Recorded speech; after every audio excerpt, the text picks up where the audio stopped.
Hi, my name is Gaten Matarazzo, and I'm in studio with the Hollywood Reporter. So, Gaten, season 3 is out. It is, finally. You've ruined many barbarbecues. Yes. There are kids who are hiding proud. right now. I know. I didn't hear any fireworks. Yeah, right. Fireworks have been canceled. Maybe you can make it out if you start real early. Yeah.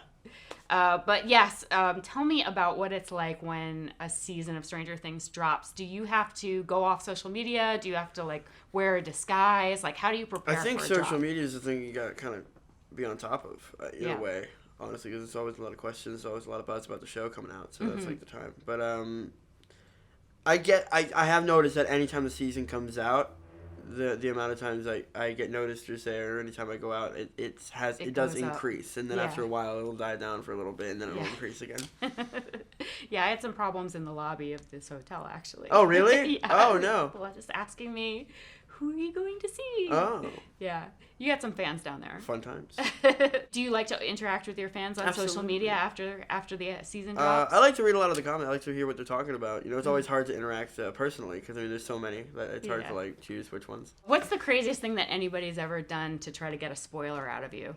Somebody asked me in detail what couple of movies did season 3 take the most inspiration from.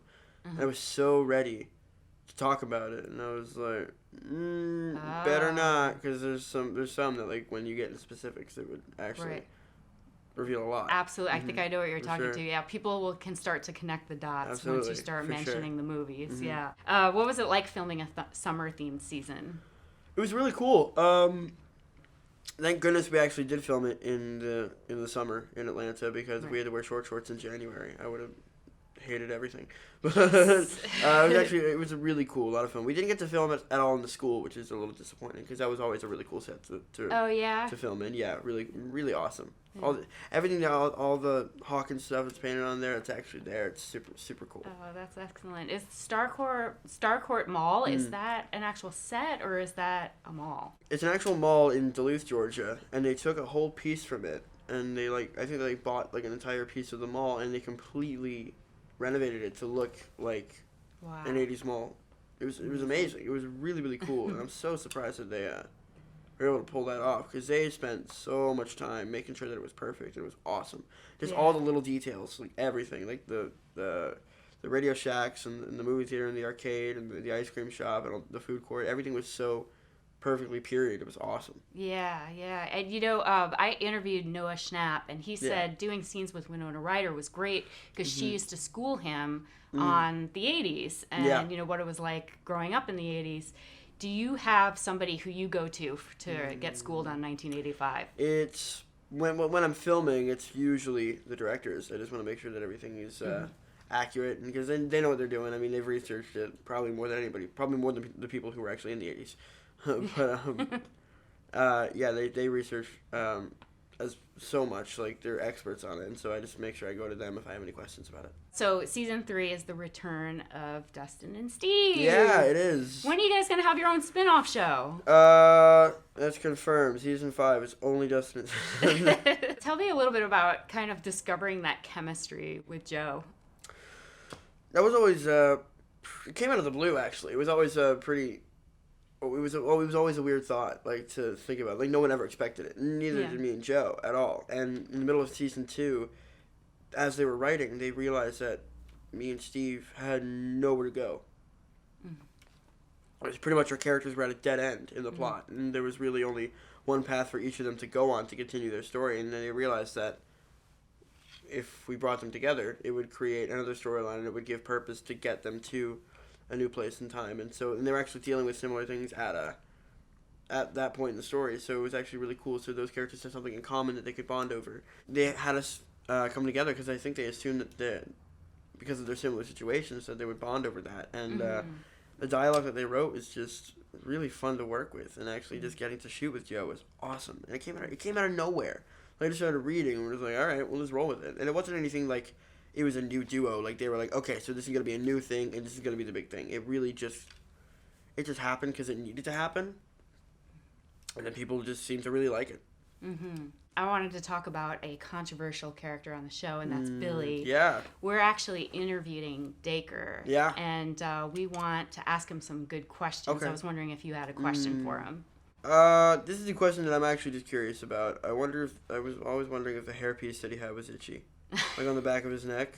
That weird mullet thing that he has going on. Yeah. I've always wondered, because, like, it's annoying how, like, they had him, like, they had me grow out my hair, like, super long, and they're like, yeah, well, this wig thing, like, you couldn't give me a hairpiece? No? Alright.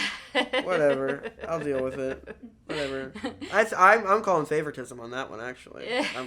I'm saying it. So this is a question that people ask all the time, but I think it's relevant because of your new show, Prank Encounters. Oh, okay.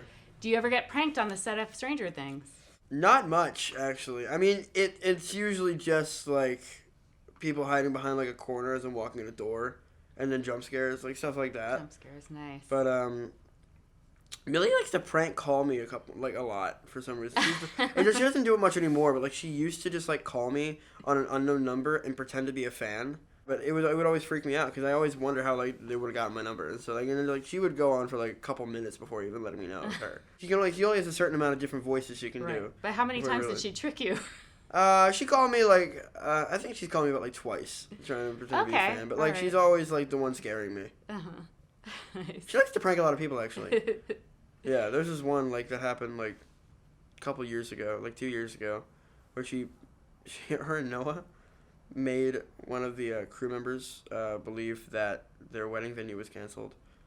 Oh no. Yeah, like it was like overboard. She made her think that her wedding venue was canceled by calling her as the venue place. Oh wow. Like Noah was like Brian or something. He like made his voice deeper and like said he was like Brian or something. And then they made her think that her wedding venue was canceled. And it took like a while for them to actually like reveal that. That wasn't true. She was freaking out. Oh no. Yeah, well that's awful. Like, how do you make someone think that when they did? Well, these kids have the future in voiceover work, I think. I guess so. Apparently so. Yeah, she didn't catch on until they told her. So let's talk about the scariest things about season 3. Okay. Because we have like a new manifestation of the Mind Flayer character. Yeah.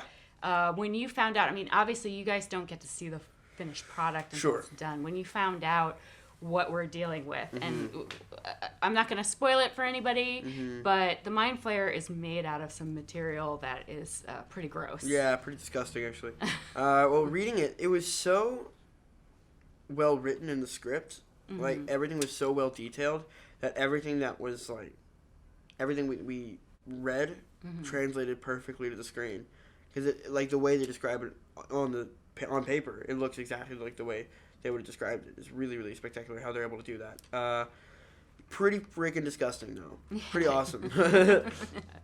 You know, as we're heading into, whatever the next season is going to be, do you think as the kids get older, the show's going to get scarier? Is it going to be more into the horror genre than the Steven Spielberg genre? Perhaps. I don't necessarily think it has to do with the kids getting older necessarily. I think that wouldn't have held them back if they wanted to take a scarier route in the beginning. I think they would have just gone the way they thought the show could go, even if we were younger.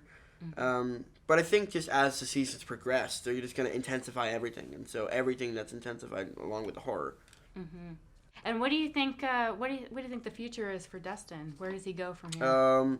He's probably gonna like go to college and get his master's in like some type of science, and then become like a Nobel Prize winner. He seems like a smarty pants. Yeah. But he's like not even gonna. He's gonna like. He'll be like. I feel like Dustin's gonna like be just like researching something, and then he's gonna like leave like his food out, and then something will happen, and then he'll discover something else accidentally. That seems like something Dustin would do. Yeah, absolutely. An accidental genius. Yeah, an accidental genius. He doesn't even know he is. All right, so in order to just sign off here, let's do a prank for the audience. Okay. Are you ready for this? So what was it like having Phoebe Cates as your girlfriend on the show? I can't believe they cast her. I know. No, it was really, really great. I mean, she's a pleasure to work with always. She's very nice. It's really cool. And I mean, it's funny how they referenced that earlier in the show, and to see it like come to life at the end. That's really cool. I think fans are gonna like that a lot. Best surprise of the season. Yeah, she's lovely. Great lady. Great lady. Gaten, thank you so much. Thank you. I appreciate it. Stranger Things on Netflix.